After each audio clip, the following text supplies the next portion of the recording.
Shalom Aleichem. Bapak Yahweh memberkati saudara sekalian. Pagi ini saya akan menyampaikan satu materi yang saya beri tema apa yang sebenarnya sedang kita cari selama kita hidup di dunia ini.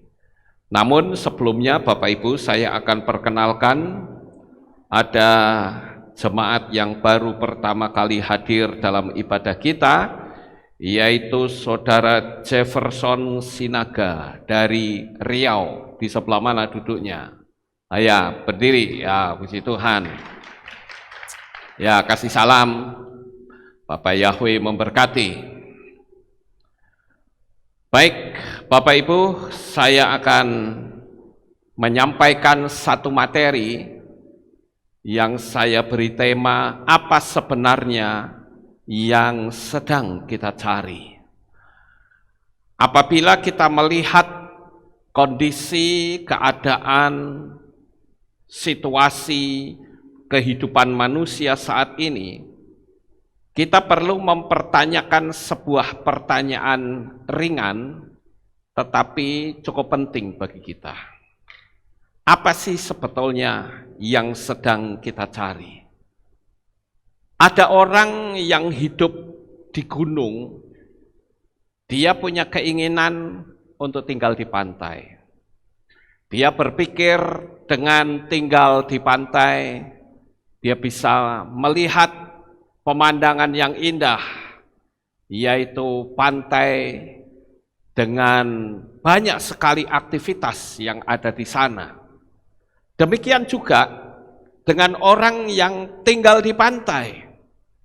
Dia pun membayangkan, aku ingin hidup dan tinggal di gunung dengan udara yang sejuk dan situasi yang damai, dan kita juga bisa melihat pemandangan yang indah. Jadi orang yang di gunung ingin melihat pantai.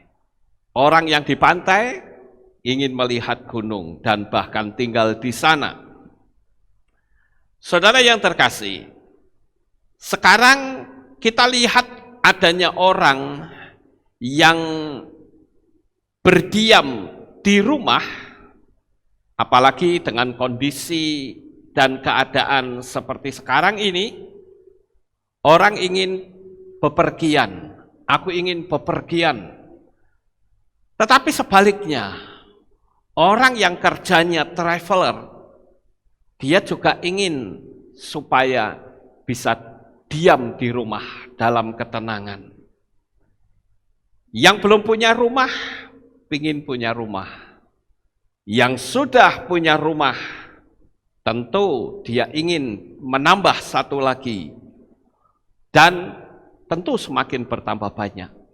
Sekarang yang perlu dipertanyakan adalah apa sih sebenarnya yang sedang kita cari selagi kita hidup di dalam dunia. Orang dibuat bingung dengan sendirinya, saudara-saudara. Saat cuaca panas, dia ingin mendapatkan hujan. Tetapi kalau hujan terus-menerus, orang juga bosan. Jadi kalau kita lihat sesuatu yang nampaknya indah, itu karena kita belum memiliki. Tetapi, jikalau kita sudah memiliki, maka kita akan menganggap hal itu hanya biasa-biasa saja. Dan kebahagiaan tidak akan kita dapatkan jika kita hanya memikirkan apa yang belum kita dapatkan.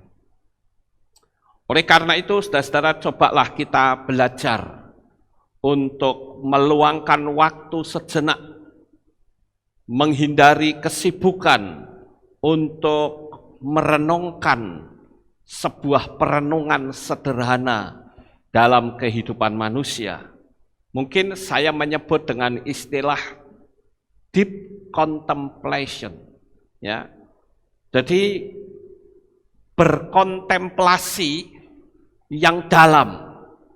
Luangkan waktu sejenak agar orang tidak bingung dibuat sendiri, saudara-saudara. Duduklah, hindari kesibukan, dan syukuri apa yang sudah kita miliki. Berdoalah untuk orang-orang yang bikin kita mendapatkan apa yang menjadi kerinduan kita. Bagi saudara yang sudah bekerja, perlu disyukuri, saudara-saudara. Karena sebetulnya di zaman sekarang banyak sekali orang-orang yang membutuhkan pekerjaan, tetapi dia belum mendapatkannya. Jadi kita perlu bersyukur. Jangan sudah bekerja, komplain. Gajinya minta tinggi, kerjanya malas. Ini yang seringkali bikin perusahaan-perusahaan pada kolab karena seperti itu. Kurang menunjukkan kemampuan diri, rasa syukur. Padahal dengan kita mengucapkan syukur, berkat Tuhan itu bisa Tuhan alirkan, tidak harus melalui pekerjaan itu. Misalnya ada seseorang yang bekerja di kantor dengan gaji yang mungkin cuman kecil lah, mungkin hanya 1 juta misalnya. Bisa nggak kira-kira orang tersebut mendapatkan penghasilan jauh lebih besar dari apa yang sedang dia kerjakan? Bisa kira-kira, saudara-saudara? Bisa, karena Tuhan itu sanggup untuk memberkati dengan cara yang lain. Tetapi kadangkala kita hanya terfokus pada sesuatu, pekerjaan. Ya, saya gajinya kecil, lalu yang terjadi komplain, ya, bersungut-sungut, kerja nggak sungguh-sungguh. Sehingga itu menutup pintu berkat yang sebetulnya dia bisa dapatkan. Padahal, jikalau kita bisa mensyukuri, Tuhan, saya bersyukur, saya punya pekerjaan, saya bersyukur, saya bisa memberi kehidupan untuk keluarga saya, dan saya yakin Tuhan sanggup untuk memberkati kita dengan cara yang lain, sekalipun pekerjaannya sederhana. Kita juga ketika bangun pagi, kita bisa menghirup napas segar. Bukankah itu sesuatu yang juga perlu kita syukuri? Kita bisa hidup sehat, kita juga syukuri.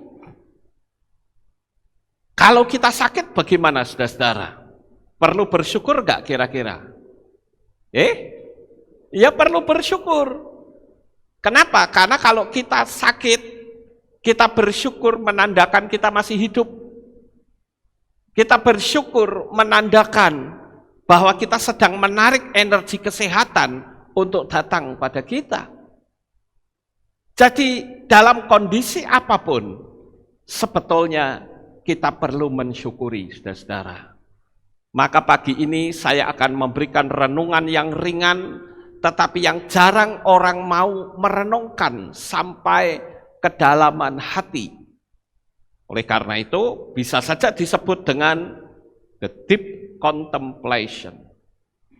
Jadi berkontemplasi, merenungkan apa sih sebetulnya arti dari kehidupan yang sedang kita jalani ini.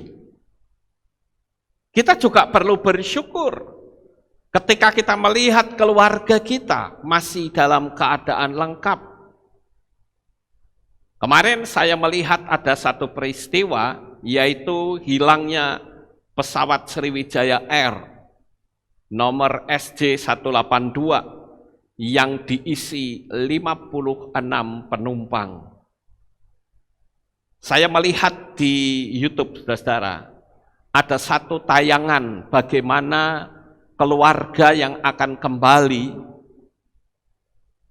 kembali pulang sedang melambai-lambaikan tangan, anak kecil yang sedang melompat-lompat. Apakah mereka akan mengira bahwa hari itu adalah hari perpisahan mereka dengan keluarga? Tentu saja tidak, saudara-saudara. Saya melihat bagaimana saat mereka berpisah, ya, itu di video perpisahan yang namanya Ibu Ratih Windania. bersama dengan anak-anaknya di situ, mereka loncat-loncat, mereka akan pulang. Ternyata sampai hari ini nggak akan pernah sampai di rumah. Kemudian juga bagaimana ada seseorang yang mewawancarai seorang bapak yang ketiga anaknya ada di pesawat tersebut dan istrinya. Berarti pada hari itu keluarga itu akan habis, saudara-saudara. Hanya disisai seorang ayah. Apakah mereka pernah mengira bahwa hari itu adalah hari terakhir untuk mereka? Saya rasa tidak ada satupun yang tahu. Karena kehidupan itu penuh misteri. Sama seperti kita saat ini, Bapak Ibu. Kita mungkin masih bisa ibadah. Bersyukur saudara bisa ibadah. Berapa banyak orang yang berusaha untuk datang beribadah ke tempat ini. Tetapi ternyata mereka mengalami kendala karena jauh. Besok, mungkin nanti malam, kita juga akan kedatangan seorang tamu juga yang datang dari luar pulau. Yang saat ini dalam perjalanan naik bis, saudara-saudara. Dan dia datang ke sini mau apa? Dia ke sini mau baptis pembaharuan. Nah, oleh karena itu, saudara-saudara, kita perlu bersyukur. Ya. Kalau kita sampai hari ini masih bisa beribadah. Saya lihat WA terakhir dia, ya, ini dari Jambi, dia akan nyampai di kota Magelang ini malam nanti. Karena dia naik bis antar pulau, saudara-saudara. Dia ingin ibadah dan dibaptis di tempat ini. Tetapi kita yang mungkin di kota Magelang ini, barangkali kita sudah mulai dihinggapi oleh rasa malas. Sementara orang yang jauh-jauh pada berdatangan ke sini, buat sebuah pertanyaan. Apakah benar hatiku masih meledak-ledak, hatiku masih meluap-luap untuk bisa berkumpul dan bersekutu seperti ini? Saudara tahu nggak, keinginan hati Tuhan untuk berkumpul seperti ini ibarat seperti induk ayam yang mengumpulkan anak-anaknya. Sekarang semua dibatasi, saudara-saudara. Dan kita ikutin pembatasan itu. Lama-lama kita digiring terus untuk masuk dalam visi dari di Illuminati. Semua digiring masuk ke situ. Semua dibatasi. Oleh karena itu, saya ingin buatlah sebuah pertanyaan. Apakah benar saya itu masih punya kerinduan yang meledak-ledak, meluap-luap untuk kita bisa ibadah? Kenapa orang-orang yang begitu jauh, dia punya keinginan, bahkan sampai orang dari Malaysia pun akan datang ke sini, tetapi dia mengalami kesulitan. Tetapi justru kitalah yang dekat, mungkin sudah apinya sudah padam. Coba kita lihat, kita koreksi diri kita masing-masing. Benarkah aku masih meledak-ledak dalam ibadah? Loh, saya ini loh, saudara-saudara. Saat saya bertobat dulu untuk menunggu hari ibadah, itu terasa panjang sekali, lama sekali. Sampai saya berpikir, kapan ini jam ibadah kok nggak nyampe-nyampe? Karena apa? Ibadahnya seminggu sekali. Apalagi kalau saudara lihat di dalam kitab Ma'aseslihim atau kitab Kisah Para Rasul, saudara menemukan bagaimana murid-murid Yesua, mereka jauh-jauh beribadah. Padahal pada masa itu, untuk orang beribadah, resikonya terlalu tinggi, saudara-saudara. Dia bisa ditangkap, dia bisa dibunuh. bahkan bisa diadu dengan singa. Belum lagi di Cina yang dikenal dengan underground church atau gereja bawah tanah. Untuk mereka bisa beribadah saja, wah itu luar biasa saudara. Dia harus berani mempertaruhkan nyawa kalau sampai dia ketemu dengan penguasa. Lah kita yang ibadahnya masih ada kesempatan saja, luar biasa susahnya. Maka membuat sebuah pertanyaan, jangan-jangan apiku sudah padam. Atau jangan-jangan Tuhan sudah meninggalkan aku dan aku tidak sadar. Ini yang terpenting, saudara.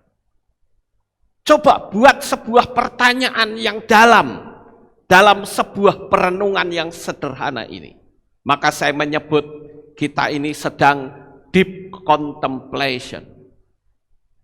Kita sekarang sedang menunggu masa kedatangan Tuhan yang semakin hari semakin dekat. Sementara api kita sudah betul-betul padam tanpa kita terasa. Memang orang ibadah streaming itu bagus karena memang tidak ada kesempatan. Karena jauh, karena sakit, ya. Karena terkendala banyak hal. Tetapi bukan berarti lalu kita enjoy dalam ibadah streaming, kecuali memang betul-betul tidak bisa. Itu lain masalahnya. Kalau saudara bisa melangkahkan kaki ke pasar, kenapa Anda tidak bisa datang ke Kehilan? Ketika Anda bisa melangkahkan kaki bepergian keluar kota, kenapa Anda tidak berani untuk beribadah? Ada apa di situ? Maka saya membahasakan, jangan-jangan api Anda sudah mulai padam. Saya harus ingatkan seperti ini. Karena kita tidak tahu kapan Tuhan itu datang. Jangan sampai ketika sangkakala berbunyi, dan ternyata kita ketinggalan. Kalau Anda bisa ke mall, Anda bisa bepergian keluar kota, tetapi Anda tidak bisa ibadah, sebuah pertanyaan besar, what's the matter? Ada apa di situ? Bapak Ibu, saudaraku yang terkasih, kita harus selalu mensyukuri atas baju yang kita pakai. Berapa banyak di antara kita atau orang-orang di luar sana yang mungkin sedang kebingungan, apa yang harus aku pakai? Bahkan makan pun kadangkala mereka bingung besok mau makan apa. Kondisi keadaan, situasi dunia ini sedang betul-betul berada di ibarat seperti telur di ujung tanduk. Kita ini sudah berada di penghujung zaman. Kalau kita melihat secara fisik, mungkin kita masih menganggap ya itu masih wajar.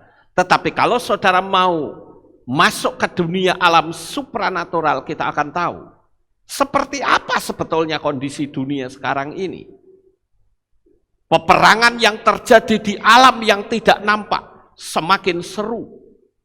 Peperangan yang ada di alam yang tidak nampak, di alam supranatural, semakin luar biasa hebatnya. Dan kita ini adalah orang-orang yang menjadi sasaran utama dari dua kekuatan besar. Oleh karena itu, saudara, di hari-hari yang terakhir ini, mari kita akan buat sebuah pertanyaan. Adakah iman di dalam hatiku? Adakah cintaku kepada Tuhan itu masih meledak-ledak?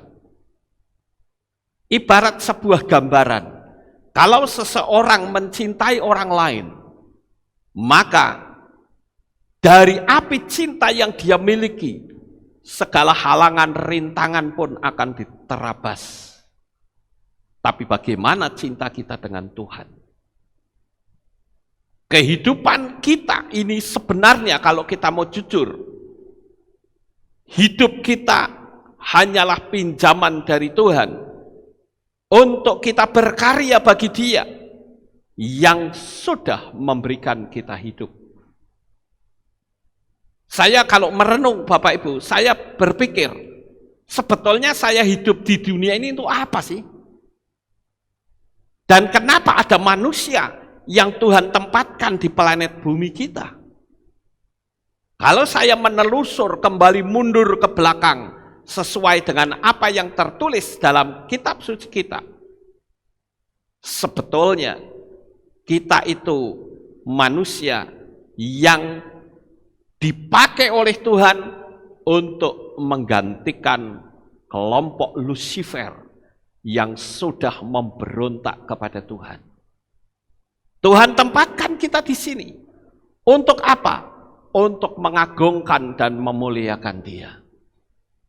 Bapak Ibu Saudara yang terkasih, ketika Tuhan ingin Dia disembah dan dimuliakan, sekelompok malaikat cahaya yang dikenal dengan Lucifer, dia berusaha untuk memberontak dan ingin mengambil alih pemujaan itu terhadap dirinya, sehingga Tuhan singkirkan malaikat cahaya itu ke dalam bumi ini.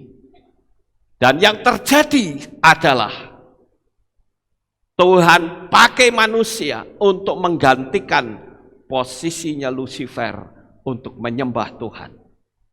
Kalau kita merenung lebih dalam, itulah posisi kita. Jadi posisi kita ini sangat tinggi di hadapan Tuhan, saudara-saudara. Tuhan bisa kok pakai malaikat-malaikat yang lain. Tetapi justru kita yang dijadikan Tuhan serupa dan segambar dengannya. Karena Dia ingin kita memuja dan meninggikan Dia. Kita juga bisa berbagi kasih antar keluarga dan teman. Karena kita menyadari bahwa kita juga tidak tahu apakah tahun ini ada salah satu dari keluarga kita yang harus pergi meninggalkan kita selamanya. Adakah di tahun ini keluarga kita akan bertambah lagi? Adakah di tahun ini mungkin kita yang akan pergi? Tidak seorang pun yang tahu. Tetapi kitab suci mengajarkan kepada kita untuk kita semakin lebih sungguh-sungguh, sehingga ketika waktunya sampai, kita akan berjumpa muka dengan Tuhan. Sebuah pertanyaan kecil tetapi penting. Apa sebetulnya yang sedang kita cari di dunia ini? Kita yang memiliki harta adalah amanah yang dipercayakan kepada kita, yang tentunya kelak harus kita pertanggungjawabkan. Apakah kita hanya untuk menghimpun harta dan menghimpun harta? Sementara saya perlu kasih tahu kepada saudara, sebesar apapun harta yang saudara miliki, jikalau anti-Hamasyah berkuasa di atas muka bumi ini, dan kebetulan kita yang tertinggal, maka saudara tidak akan pernah bisa menikmati harta yang saudara cari. Karena kelak semuanya akan diatur oleh satu peraturan yang dikenal dengan sistem pemerintahan tunggal, New World Order. Dan sekarang sedang bergerak terus, sedang mulai dilatih pelan-pelan. Bapak Ibu Saudara yang terkasih, kalau kita sedang digiring masuk ke sana, hanya ada satu yang Tuhan ingin, perkuatlah imanmu. Sehingga ketika masa Roh Kudus kembali, kita akan menyongsong Tuhan di awan-awan yang permai. Kembalinya Roh Kudus itu berarti kita akan dibawanya serta.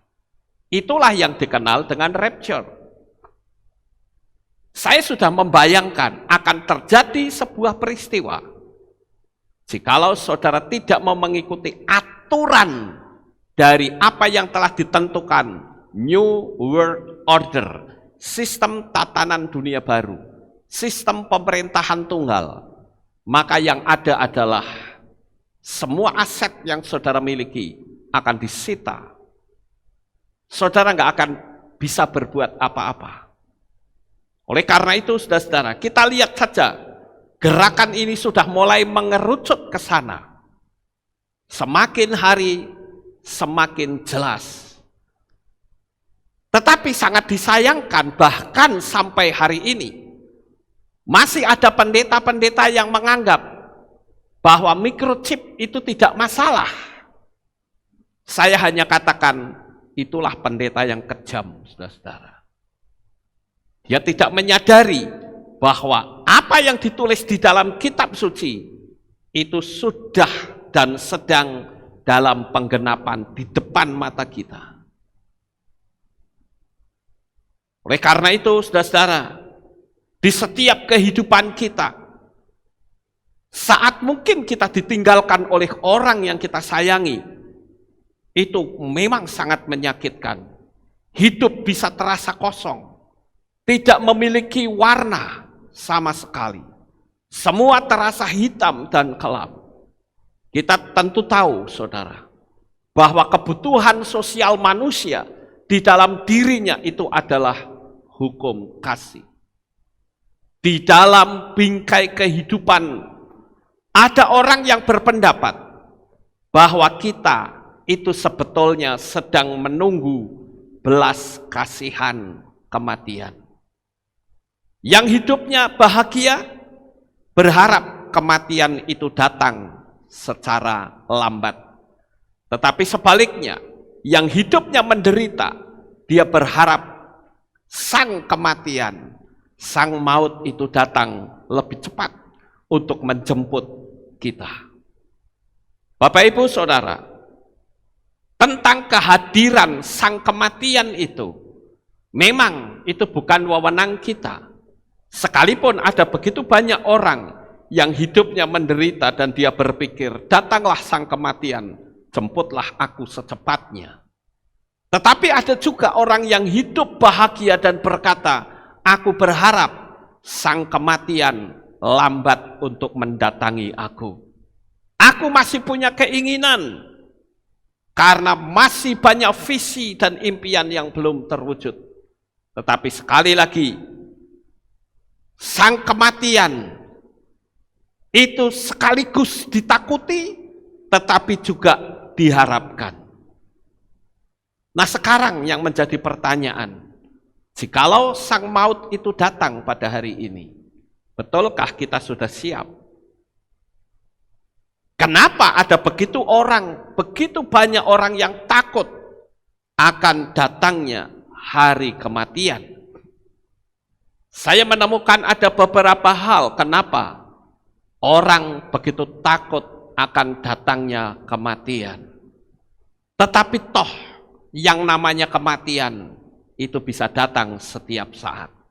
Bapak Ibu Saudara yang terkasih, mari kita belajar untuk membagi kasih orang-orang yang ada bersama dengan kita, yang dekat dengan kita. Karena ketika sang kematian itu datang, yang hanya bisa kita lihat hanyalah memori masa lalu. Semua memori masa lalu akan muncul dan selalu diingat. Tetapi sayang sekali kita tidak bisa memberikan pelukan kasih. Kita tidak bisa memberikan lagi ucapan-ucapan yang membahagiakan, atau bahkan kita pun tidak bisa lagi mendengar suaranya, atau bahkan kita bersendau gurau. Semua hanya dalam wujud memori belaka. Oleh karena itu, saudara-saudara, mumpung sang kematian itu belum datang kepada kita, ayo kita perkuat iman kita bersama-sama. Tidak usah takut dengan kondisi dan keadaan yang ada di dunia ini.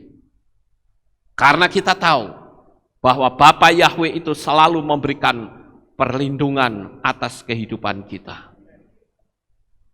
Mau mati sekarang, mau mati besok, mau mati lusa, sama saja. Nggak ada yang perlu kita takutkan, saudara-saudara. Apalagi kalau sudah posisinya adalah aku ingin memuliakan Tuhan. Kenapa mesti kita takut?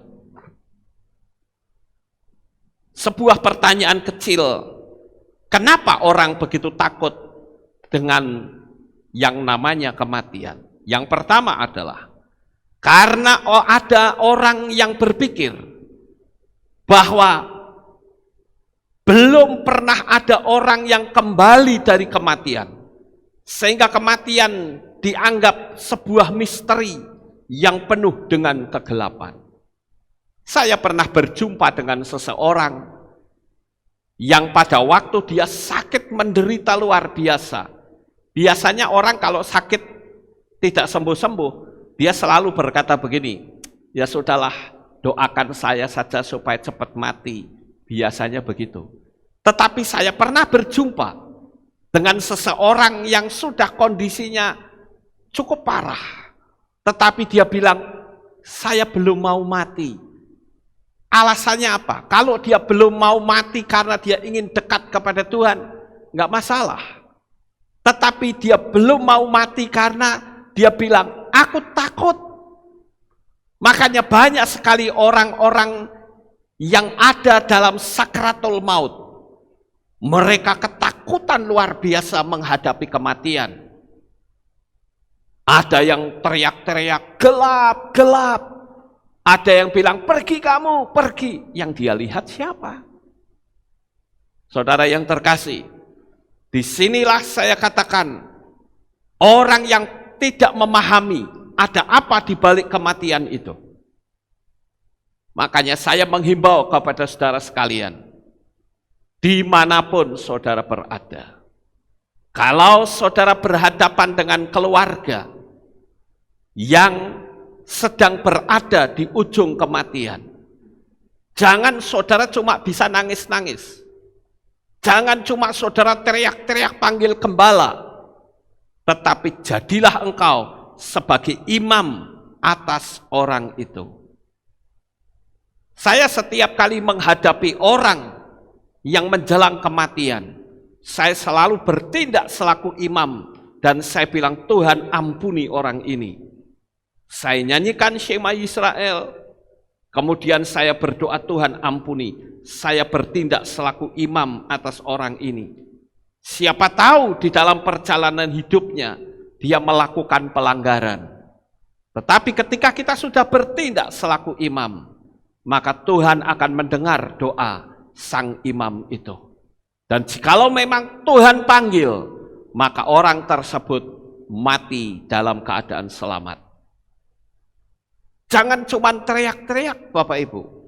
Saya kemarin mendapatkan WA dari seseorang, di mana orang tuanya sudah menghadapi sakratul maut. Dia kebingungan, tidak karu-karuan. Saya bilang, kenapa Anda bingung? Berdoa dong, Anda minta pertolongan Tuhan. Pertolongan apa? Kalau bisa Tuhan sembuhkan. Tapi ini keadaannya sudah parah, Pak. Bertindak selaku imam. Bukan ketakutan, bingung, nangis-nangis. Karena manusia yang ada di ujung kematian, mereka sedang diperebutkan oleh dua kekuatan besar. Dan kita sebagai anak-anak Bapa Yahweh, kita harus menyadari bahwa aku akan bertindak selaku imam. Untuk apa? Untuk membuat orang ini jikalau meninggal, dia selamat sampai di Syamayim. Bisikkan di telinganya. Katakan, aku percaya kepada Bapa Yahweh. Kita kan sudah percaya. Jangan malah kita ketakutan, bingung, gubruk, nangis, tidak karu-karuan. Kita adalah orang-orang yang sudah dan sedang berada di ajang perebutan dua kekuatan besar.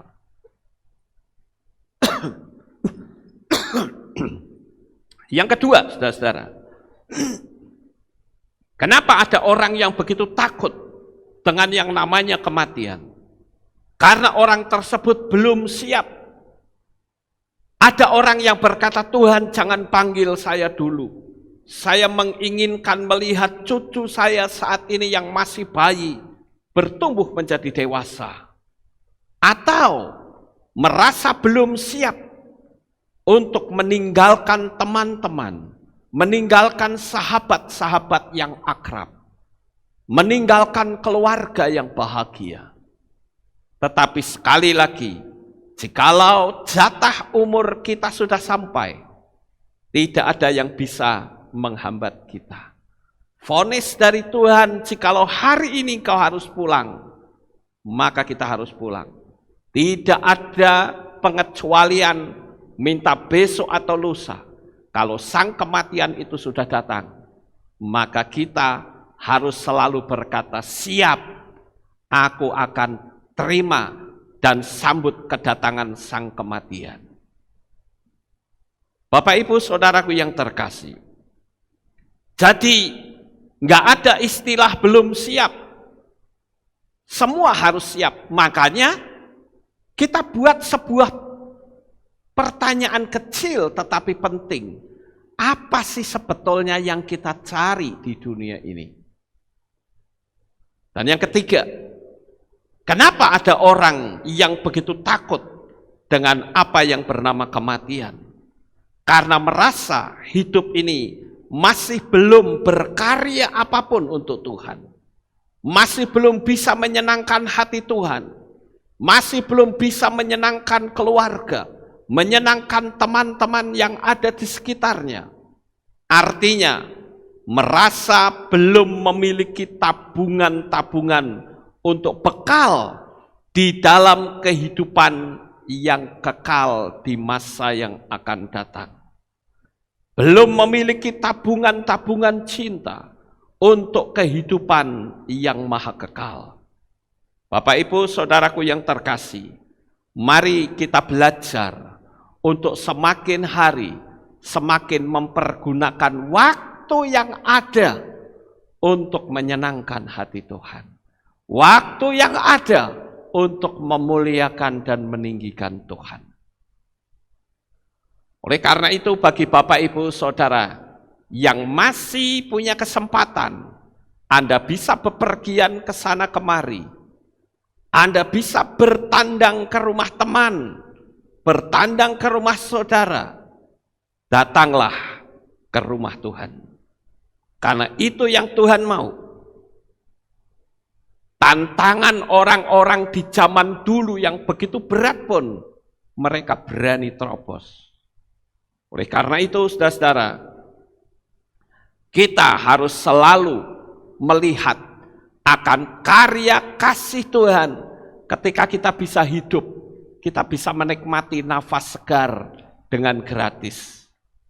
Yang keempat, apa yang menyebabkan orang takut dalam menghadapi kematian? Karena masih merasa belum mendapatkan jaminan keselamatan. Sehingga kalau saudara ketemu orang-orang, khususnya kalau upacara kematian, selalu ada yang memberikan sambutan dan berkata begini, semoga arwahnya diterima di sisi Tuhan. Semoga amal baiknya diterima oleh Tuhan. Masih semoga semua. Dan orang-orang yang berkata seperti itu, sebetulnya kita bisa menunjukkan cerminan iman yang dia miliki. Orang yang belum memiliki kepastian akan jaminan keselamatan. Itu sebabnya orang menjadi takut. Orang menjadi bingung, ada apa di balik kematian? Jangan-jangan saat dia membuka mata, dia melihat sekitarnya, itu adalah api. Saat dia membuka mata, ternyata dia berada di satu tempat yang sangat menakutkan. Tetapi berbeda dengan kita. Jikalau kita buka mata, maka yang ada adalah Yeshua HaMasyiah yang menengadahkan tangannya dan siap menjemput kita, memeluk kita di Syamayim. Dan kita akan hidup bahagia selamanya di sana. Oleh karena itu, peganglah dan teguhkan iman saudara. Kalau kita sudah percaya kepada Bapa Yahweh di dalam Yeshua HaMashiach, kita perlu teguhkan iman kita. Karena kita menyadari bahwa di dalam iman kita kepada Tuhan, hanya ada satu. Di atas muka bumi ini, tidak ada nama lain yang olehnya manusia diselamatkan, kecuali di dalam Bapa Yahweh dan Yeshua HaMashiach. Saudaraku yang terkasih, jika kita melihat manusia saat ini, kita menemukan banyaknya orang yang hidup dengan wajah yang nyaris tidak ada senyuman. Kalau saya sering kali keluar kemana-mana, ya, apakah ke bank, apakah ke mall, kemana-mana, saya sudah tidak lagi bisa melihat wajah yang tersenyum. Orang semua wajahnya tertunduk. Orang semua wajahnya cemberut. Apalagi sekarang ditambah, ditutup dengan masker. Orang sudah tidak lagi melihat bagaimana senyum indah manusia. Itu sebetulnya visinya siapa? Itu visinya Illuminati, tahu? Kita sudah tidak lagi bisa melihat orang ketika turun dari bandara, mereka saling berpelukan, memberikan ciuman pipi kiri dan pipi kanan. Sudah tidak bisa lagi, semua pegang jarak. Dan itu adalah misi dari Illuminati. Manusia dibuat berjarak satu dengan yang lain. Bahkan yang lebih aneh lagi, dalam satu keluarga, dalam satu rumah, maskeran semua. Ini aneh, saudara-saudara. Dan saya bahkan mengatakan, mohon maaf, Anda bodoh sekali kalau seperti itu. Satu rumah, satu keluarga, maskeran semua. Ini bagaimana, saudara-saudara?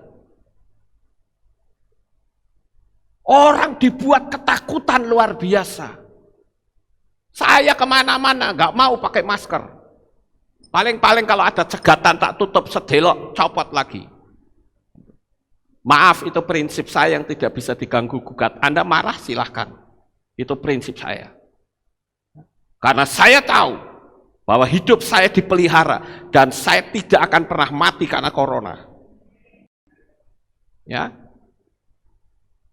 saya tahu apa yang saya ucapkan orang nggak suka, silahkan. Tapi itu prinsip saya, iman saya.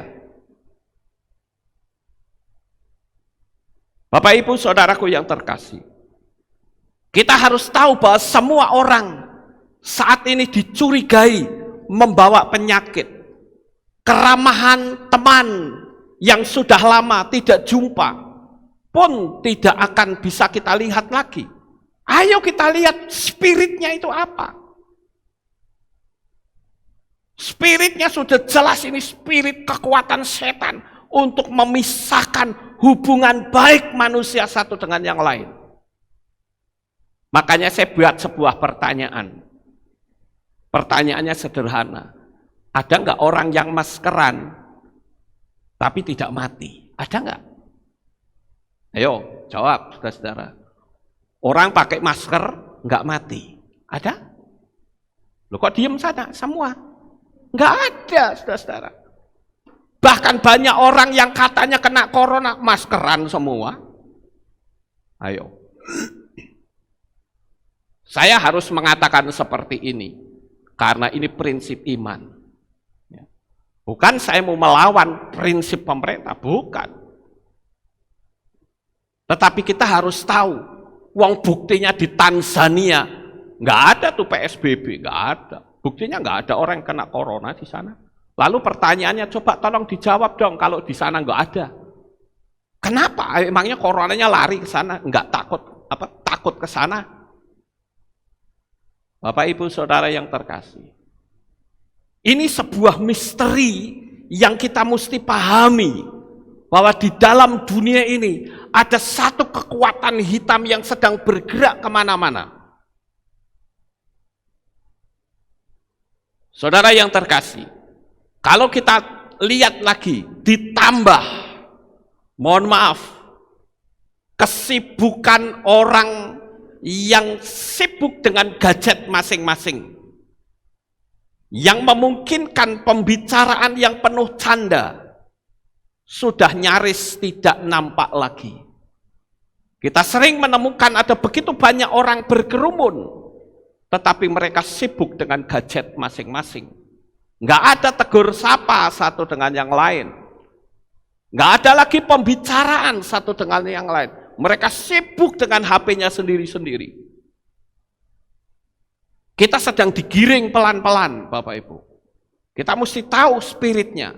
Saya tidak menyalahkan Anda punya gadget. Tetapi kalau gadget itu sudah mengikat kita, itu yang berbahaya. Dan sekarang kita sedang digiring terus ke sana. Bayangin sampai di dalam kehidupan berkeluarga saja, sudah nggak ada lagi pembicaraan. Mereka sudah sibuk dengan gadgetnya masing-masing. Spirit apa ini, saudara-saudara? Ayo kita coba lihat kehidupan spirit yang sedang bergerak saat ini itu seperti apa. Dunia sedang digeser ke dalam ego individual dengan pola pemikiran masing-masing. Ada sebuah cerita yang menarik, saudara, yang pernah saya baca dalam sebuah artikel. Yaitu ada seorang petani yang saleh. Dan petani ini adalah seorang yang suka berdoa. Sampai-sampai dalam tanda petik, doanya itu mengganggu ketenteraman Tuhan. Sehingga Tuhan berkata kepada petani ini, aku akan memberikan 3 permintaanmu. Apapun yang kamu minta, aku berikan. 3 saja. Petani ini dia berpikir, apa yang harus aku lakukan? Tuhan memberi izin kepadaku untuk aku meminta 3 pertanyaan yang semuanya akan dijawab. Waktu itu dia melihat ayahnya yang sedang sakit-sakitan, sudah berusia lanjut. Lalu sang petani ini berkata, Tuhan, aku minta yang pertama, angkat ayahku, karena toh dia sudah tua, sudah tidak bisa berbuat apa-apa lagi. Ambillah dia kembali ke pangkuanmu. Dan Tuhan kabulkan, saudara-saudara. Orang tua dari petani ini meninggal. Dan apa yang terjadi pada saat orang tuanya meninggal? Para tetangga, sahabat, handai tolan berbincang-bincang satu dengan yang lain dan berkata, orang tua ini orangnya sangat baik. Orangnya ramah. Orangnya penyabar. Murah hati. Dan suka menolong. Wah, si petani ini dia merasa gelo. Kenapa ya kok saya minta ayahku mati? Tapi masih ada 2 permintaan lagi. Dia berdoa lagi dan berkata, Tuhan, ternyata ayahku ini disukai oleh banyak orang. Sekarang aku minta hidupkan kembali ayahku.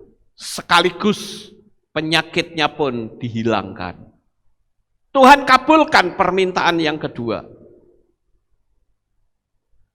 Orang tua petani ini hidup kembali dan sehat. Petani ini senang, sahabat-sahabatnya juga senang, bersukacita. Lalu ada 1 permintaan lagi yang belum diajukan kepada Tuhan. Tuhan berkata, nak, 1 permintaan lagi. Silahkan kamu minta apapun, 1 lagi, aku pasti kabulkan. Lalu sang petani ini bingung, saudara-saudara, apa ya kira-kira yang cocok supaya aku dikabulkan. Lalu dia mulai bertanya kepada semua teman-teman, teman, Tuhan minta supaya aku membuat sebuah permintaan. Dan apapun yang saya minta, pasti akan diberi. Banyak usulan-usulan temannya yang membuat dia bingung, saudara-saudara. Karena temannya yang berkata, kamu minta saja uang yang banyak. Nanti kan kamu kaya raya. Yang lain lagi berkata, jangan. Kamu minta saja istri yang baru, yang cantik, yang kaya raya. Temannya yang lain berkata, jangan. Minta saja hidup yang lama. Mungkin 1000 tahun, kayak 2000 tahun. Minta saja seperti itu. Temannya yang lain berkata, jangan. Kamu hidup terlalu lama, kamu melihat banyak penderitaan. Lebih baik kamu minta rumah yang mewah, uang yang banyak. Petani ini akhirnya bingung, saudara-saudara. Dia diam, nggak bisa bertanya apa-apa. Itu memakan waktu 1 tahun, 2 tahun, 3 tahun, petani ini kebingungan. Dan Tuhan berkata lagi, ayo, 1 permintaan lagi. Dalam kebingungan itu, sang petani bertanya kepada Tuhan, Tuhan, saya bingung, saya harus minta apa? Banyak teman-temanku memberikan usulan-usulan yang justru bikin saya bingung, mana yang terbaik? Sekarang aku hanya minta kepadamu Tuhan, tunjukkan permintaanku yang terbaik itu apa menurut Engkau. Dan Tuhan bilang, mintalah hati yang penuh dengan rasa syukur. Dengan kamu meminta hati yang penuh dengan rasa syukur, maka kebahagiaanmu akan dapat engkau rasakan. Bapak Ibu yang terkasih, kisah ini memang sebuah kisah imajiner. Tetapi kalau hati kita diliputi dengan rasa syukur, dia akan berteman dengan yang namanya kedamaian. Hati yang diliputi oleh rasa syukur akan penuh dengan sukacita. Hati yang diliputi rasa syukur akan membuat hidup menjadi sehat. Hati yang penuh dengan rasa syukur akan diliputi dengan rasa penuh keberanian. Tidak akan ketakutan dalam menghadapi segala situasi dan keadaan yang ada. Yang jadi pertanyaan sekarang, bagaimana jika kisah imajiner ini saya bagikan untuk saudara? Apa yang saudara miliki dan apa yang akan saudara minta dari Tuhan? Apakah saudara sedang kebingungan dengan kondisi dan keadaan seperti sekarang ini? Atau saudara akan melakukan seperti usulan dari Tuhan tadi terhadap petani itu? Mintalah hati yang penuh dengan syukur. Saudaraku yang terkasih, jika hidup tidak disertai rasa syukur, itu ibarat seperti ikan yang kehausan di dalam air. Bayangkan, ikan kok bisa kehausan di dalam air? Di mana-mana ada air yang melimpah tinggal minum. Namun toh masih meronta-ronta karena kehausan. Itu sesuatu yang aneh. Kedamaian ada di mana-mana, ada di sekitar kita. Kita tinggal mengambil sukacita, damai sejahtera, dan apapun yang kita inginkan sebetulnya ada bersama dengan kita. Kita tinggal meraihnya. Dengan kita mengucapkan syukur kepada Tuhan, kita menarik hadirat Tuhan turun atas hidup kita. Ayo kita belajar untuk bersyukur. Raihlah dengan mensyukuri apapun yang kita miliki. Jadi sekarang yang perlu kita cari adalah hidup perkenanan Tuhan, dan damai sejahtera akan semakin mendekat dalam kehidupan saudara. Saya melihat saat ini nubuatan nubuatan dalam kitab suci sudah dalam penggenapan. Dunia sekarang sedang diriset untuk masuk dalam pola dan cara baru. Makanya istilah new normal, normal tapi bentuknya baru. Itu sebetulnya bukan normal, tapi abnormal. Saudara yang terkasih, kita sebagai anak-anak Bapa Yahweh harus menyadari dunia sekarang sedang diriset. Kita akan nampak nanti siapa yang akan menyongsong Tuhan di awan-awan yang permai. Kondisi keadaan dunia yang saat ini kita sedang hadapi di depan mata kita sudah bukan seperti yang Tuhan inginkan. Namun nubuatan masa yang sukar sekarang betul-betul sedang terjadi. Bapak Ibu Saudaraku yang terkasih, ayo tingkatkan iman kita kepadanya. Jangan sampai kita goyah karena kita tidak tahu kapan kita dipanggil oleh Tuhan. Tapi kapanpun Tuhan panggil kita, kita akan selamat sampai ke Shamayim. Sekarang, kalau dipertanyakan, adakah iman di bumi ini ketika dia datang? Dia datang bisa nanti malam, bisa lusa, bahkan dia bisa datang hari ini untuk kita. Dan jikalau Tuhan bilang, anakku pulang, maka kita hanya berkata, Tuhan, aku siap, silahkan jemput aku. Karena aku sudah siap dan aku sudah pastikan aku akan berjumpa muka dengan engkau. Akan ada sambutan para malaikat. Oleh sebab itu pertanyaan kecil sebagai deep contemplation saya tanyakan lagi untuk saudara. Apa yang sedang engkau cari di dunia ini? Carilah Bapa Yahweh dengan segenap hati. Kesempatan yang ada pergunakan. Karena kita tidak selalu punya kesempatan untuk bisa beribadah bersama seperti ini. Karena akan tiba waktunya kelak, di mana ibadah pun akan kembali dipersulit. Oleh karena itu Bapak Ibu Saudara, kalau engkau bisa kemanapun, datanglah karena itu yang Tuhan inginkan. Sukses besar untuk saudara, Bapak Yahweh memberkati. Haleluya. Kita tunduk kepala dan kita akan berdoa.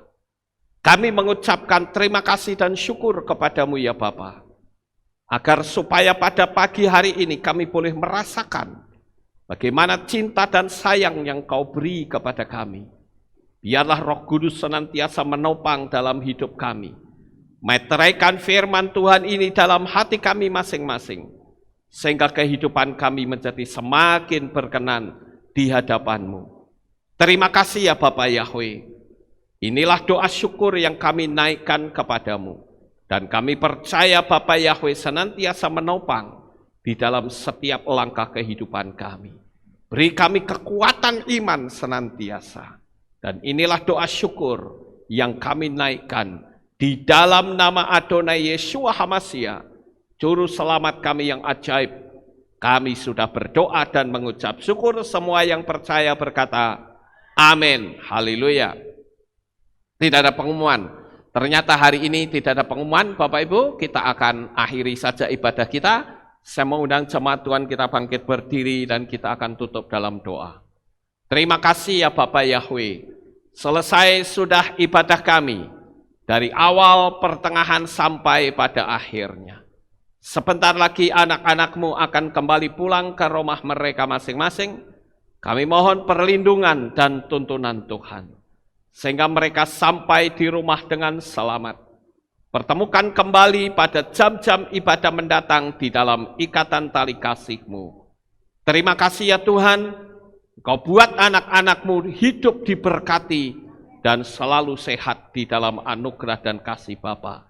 Di dalam nama Adonai Yeshua HaMashiach, kami sudah berdoa dan mengucap syukur. Mari kita angkat tangan kita dan kita akan menerima berkat Kohanim. Haleluya. Yevarechecha Yahweh wa yishmerecha.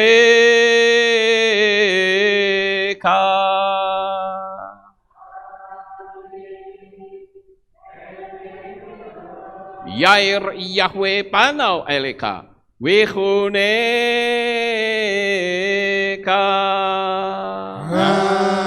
Amin.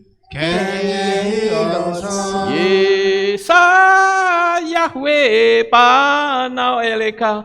Wayashem lecha. Shalom. Amin. Baruk atabair o faruk atabasareh. Engkau akan diberkati di kota dan kau akan diberkati di ladang. Amin. Baruk peripit nih, kau friat matka ufri fahem teka shekar ala peka wa esterot soneka.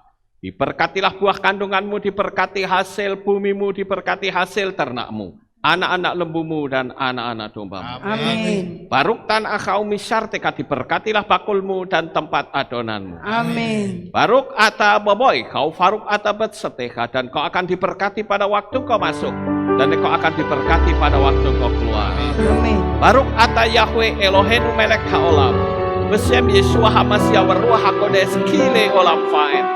Kami sudah berdoa dan mengucap syukur. Haleluya.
Haleluya, Bapak yang memberkati luar biasa bagi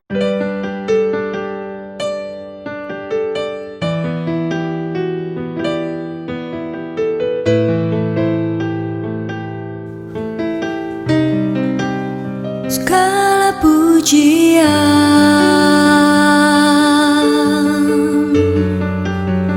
hanya untuk-Mu Tuhan, segala kehormatan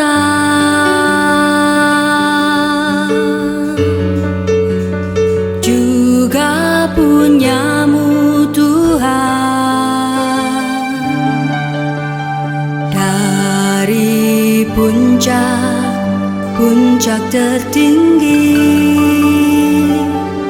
sampai lembah terlandai, semua karya kasih cinta-Mu, sujud menyembah Sang Maha Pencipta.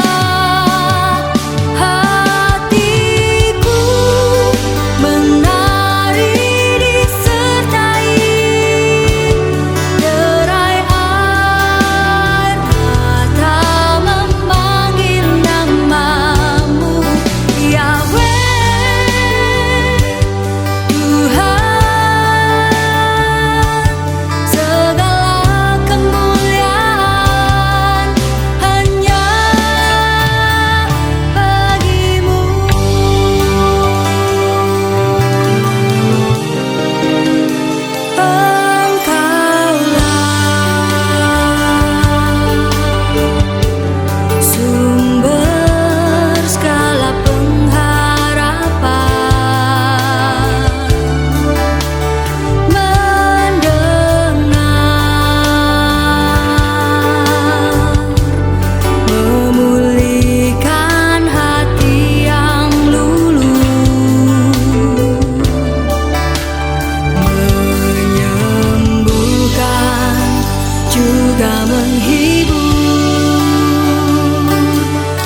Engkau lara menjadi bahagia,